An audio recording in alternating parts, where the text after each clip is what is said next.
ข่าวดีครับแจกเงิน 2,000 บาทเข้าบัญชีพรุ่งนี้ใครได้บ้างมาดูกันกับข่าวสตังค์มีเดียประจำวันที่ 13 มีนาคม 2568 นะครับพรุ่งนี้นะครับจะมีการโอนเงินค่าป่วยการให้กับพี่น้องอสมนะครับประจำปีงบประมาณ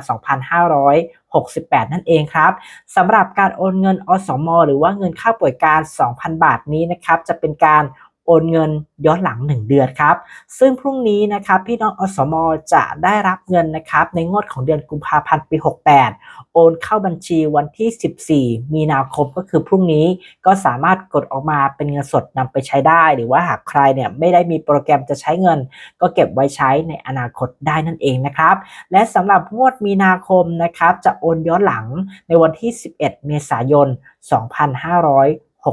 นั่นเองครับนี่คือข่าวดีที่สตางค์ไปตามข่าวมาให้นะครับจะมีเพียงแค่กลุ่มเดียวเท่านั้นคือพี่น้องอสมจะได้รับเงินค่าป่วยการ 2,000 บาทเข้าบัญชีพรุ่งนี้แน่นอนครับหากพี่น้องอสมท่านใดนะครับจะให้สตางค์ไปตามข่าวสวัสดิการอะไรเกี่ยวกับทางพี่น้องอสม